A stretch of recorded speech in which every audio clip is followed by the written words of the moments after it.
Hey everyone, it's Lizzie. Welcome back to my channel.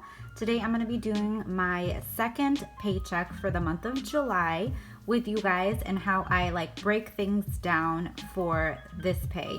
I love doing a monthly budget. So what I did here on this page, I love laying out what my budget is so that I can have the goal in place for what my spending will be.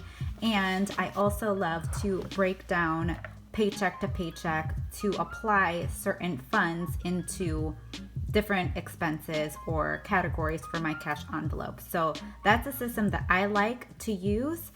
Keep on watching if you guys are interested to seeing how I break down my budget. So I am a very simple person. I don't want to make things too complicated. I said that kind of weird, but I don't want to make my life hard or difficult. So I really like simple layouts, and I am loving these stickers. I got this from an Etsy shop, Callie Pie Stickers, and you can see her on Instagram. She has an Etsy shop, so definitely go ahead and check her out if you are the sticker user for your budget. But yeah, let me just go on into how I break this down. So with this, she makes it super simple by having the paycheck 1, paycheck 2 sticker. But yeah, we're just gonna go right on into this. The day that we had the pay was on the 11th of July. So the funds is gonna be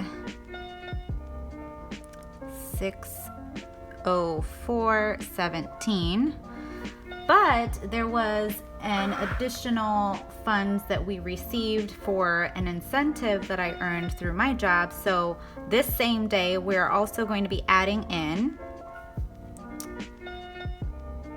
$175. You know what? I'm actually going to take this off because these discs are driving me crazy writing on it. So excuse me for a moment. Alrighty. Let me just move that aside. Oh, much better. So that is my extra incentive was $175. You know what? Let me actually zoom you guys in so you can see it a little better. Okay. So we're just gonna go ahead and add this up. So we have 604 plus the 175. So the total is $779.17 that we are going to be breaking down in this budget. Now, the first item that I like to do is my giving as far as my expenses go. So let's just list out our expenses next.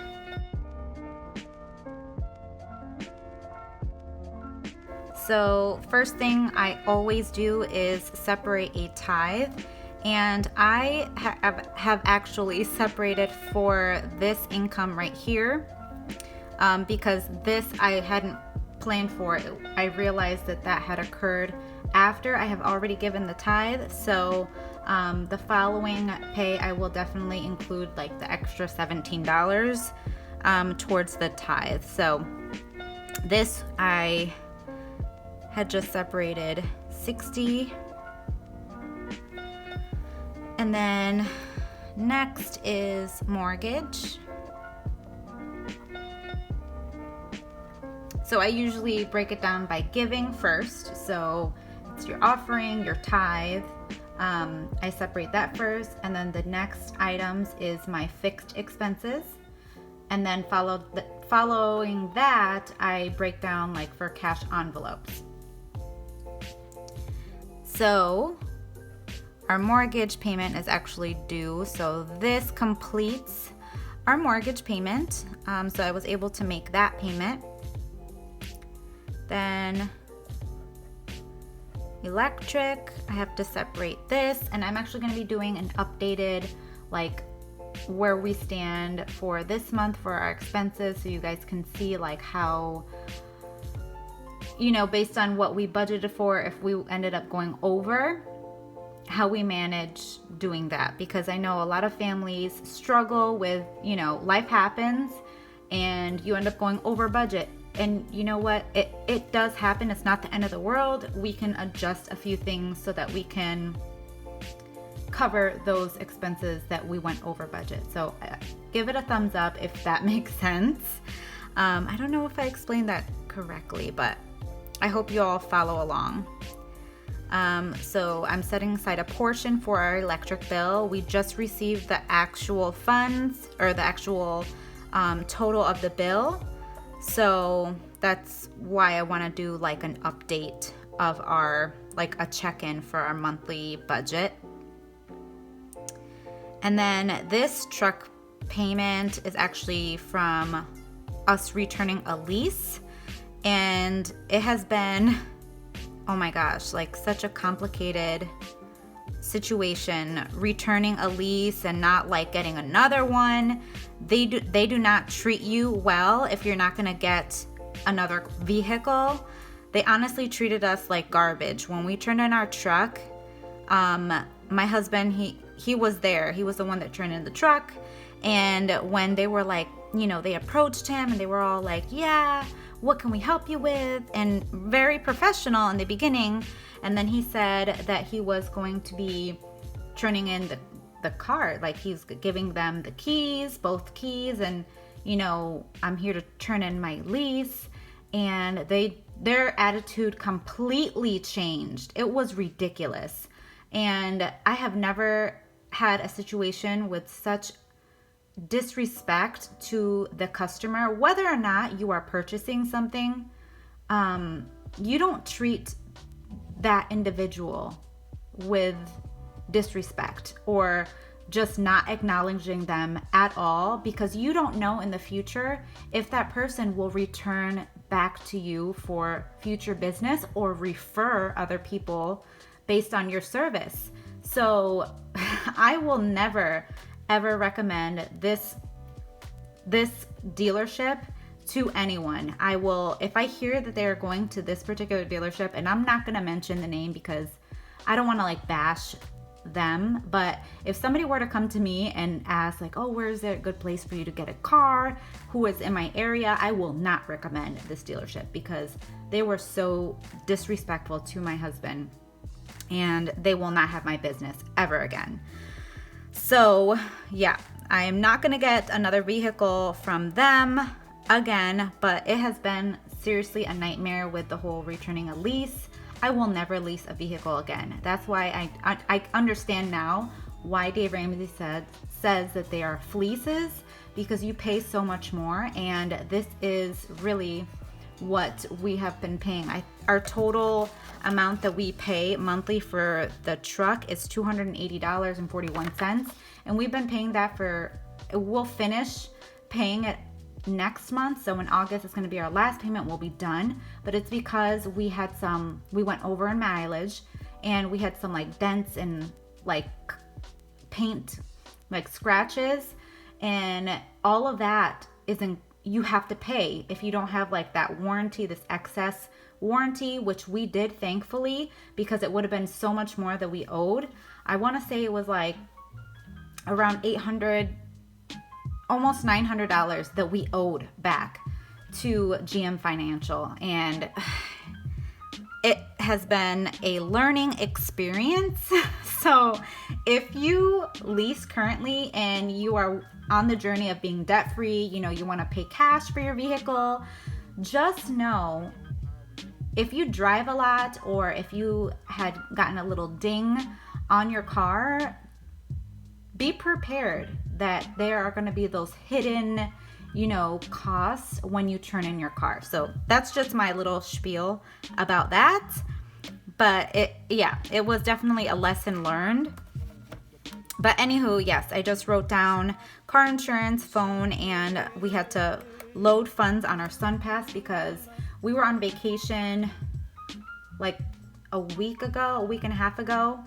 and we used the Sun Pass, the toll, a whole bunch. We were driving around and we were having a good time, but I had to load my Sun Pass because it was actually negative. Like I owed funds because we used it and I didn't load it. I forgot to load it.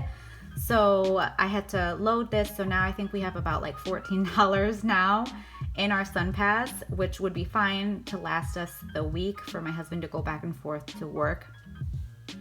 So let me know if you guys in your area, if you guys have tolls that you have to like figure out how to apply that in your budget. Like, let me know how you manage and how you figure out those numbers. But let's just go ahead and add this up. So 60.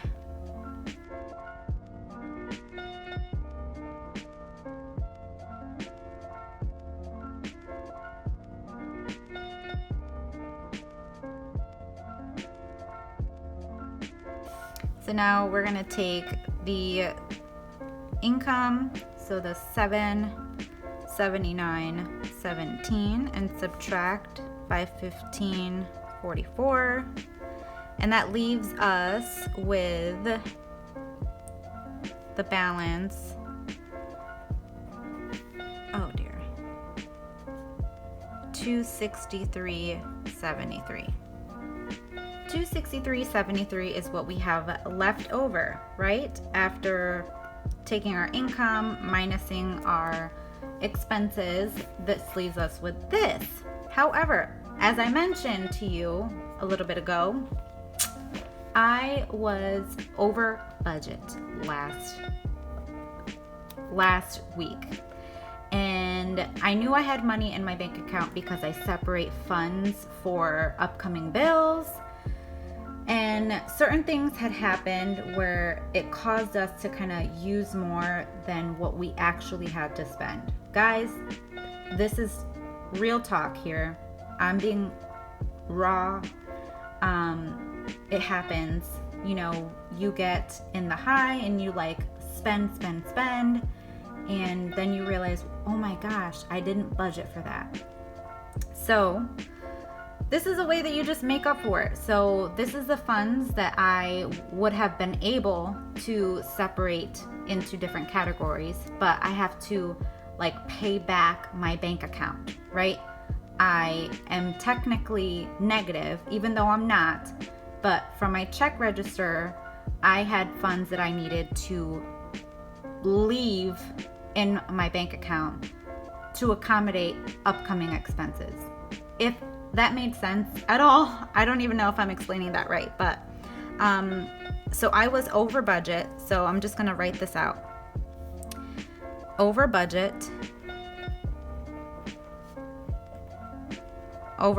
amount was $159.79. This included, like, we had to fill our gas tank, I want to say like 3 times. We had, my car was in the shop, so my husband was using my car to go to work. Then he would come and pick me up from work to then come home. And that was just like using so much gas. It was crazy. And then a few times I had to drive my husband to work. I came back home because he works at 6 a.m. He has to start work. So I don't start work until 8. So I drove him all the way, and it was like it takes us like 45 minutes to get to his job, go through tolls, okay? Hence why we had a negative amount in Sun Pass. And I came back home and then got ready and then went to work. So that for a couple of days we did that, and it used a lot of gas. So we had, you know, those things that came about. But anyways, that happened. Actually, this is incorrect because I leave gas in my bank account and I left $55. So this is actually, no, this is right. Oh dear. Give me 1 second. Let me make sure that this number is correct. I'm going by a note. So one moment. Let me check this out. Okay, just checked it. So yeah, technically I wasn't like super over, but I didn't have the deposit in our bank account yet, and we had to put gas a few times. So this is just something that we had already used. This includes gas and all of that stuff. So that is what I had to take away from this leftover funds. And then let's see. Now I can go ahead and figure out how much I can set aside for the cash envelope. So let's see what is remaining. And this is what I had withdrawn and actually have cash for. So we are gonna do 263.73, and we're gonna subtract this 159.79. So that leaves us with 103.94. And now I budget for groceries. So this is for our cash envelopes. And this is gonna be, you just separate this. So we're gonna do grocery. I withdrew for grocery every week. I set aside $75 for groceries.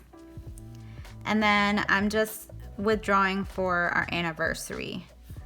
And I had taken out $17. So the total that this adds up to is $92. So 75 plus 17. So $92 is the actual cash.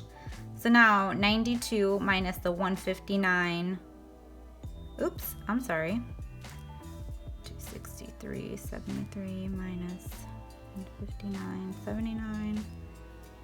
So subtracting the 92, I'm able to set aside in savings a whopping $11.94. Real numbers, people. Like, this is real life. Working on reaching our goals, but it does take time. It takes discipline, and it's not easy. Things, again, you don't know when things are gonna come up. You just gotta kind of roll with the punches, you know, and I really hope that me speaking truth to you guys will kind of like make you see that it is possible to just like readjust a few things. Don't be too upset about it. I was for a bit, but then I come to realize, you know what, life happens, and we can't be like super upset about it. So now I'm gonna go ahead and just separate this here. And I was actually following my little guide when I wrote this up, and that is my own design, my paycheck to paycheck sheet. It is in a floral design with pink and green as the colors. Let me know if you guys like this layout. I really like it. When I was writing this up, it was super simple for me to just like follow the different steps, and I feel like the sizing is perfect. So yeah, this is how my sheet is. It's available on my Etsy shop, and I'll make sure to leave a discount code just for my subscribers. So make sure you check the description box down below so that you can get your hands on one of these. I do have other designs available, but I just used this one since I had actually printed it. All right, let's just get into this. My grocery, I have $75 that I had withdrawn. So 20, 40, 60, 75. So this is gonna be like a super quick cash envelope stuffing video for you guys. I haven't really been withdrawing a whole bunch into my different envelopes because of these like unexpected things that have been happening to me. So next item is the anniversary, and it's just getting $17. And I'm gonna go ahead and write this in.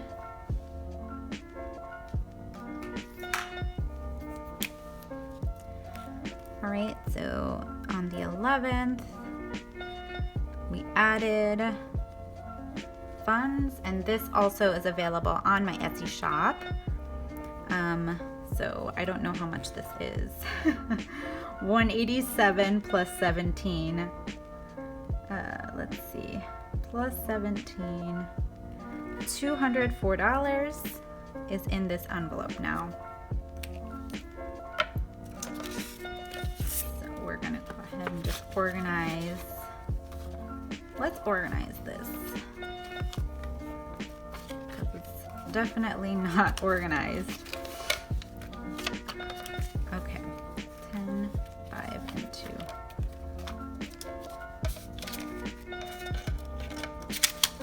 Okay. So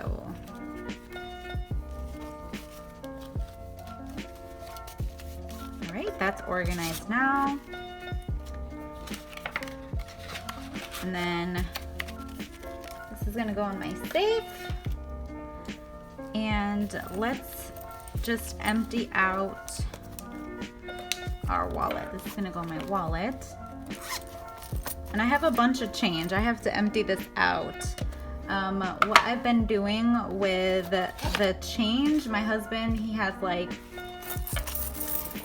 has a vending machine or a snack machine at his job. So he's been like taking the change from here, so that we don't have to like use other funds, which has been really smart of him to do that. But yeah, that's what he's been using our change for. What do you guys use your change for? I know I had heard people say that they had $100 or something, or they were able to get groceries because of the change, which is awesome. So save your change, people. Save your change. But anyways, I really hope that this has been motivational to you to readjust. If things don't go as planned, it is okay. The world is not going to end. Adjust it. Pivot if things come your way. Just adjust, adjust to what is happening. But I really hope that you found this helpful. Make sure to watch next video, because I will be doing a update, a mid-month check-in for my July budget. So I'll be filling in the actual numbers here. So if you're interested in seeing what that turns out like, and make sure you subscribe if you have not already, hit the notification bell, and also make sure to check out this video here where I walk through this monthly layout so you guys can see how this works. But I hope you guys have an amazing day and are inspired to be financially free, guys. I will catch you guys on another video. Bye, guys.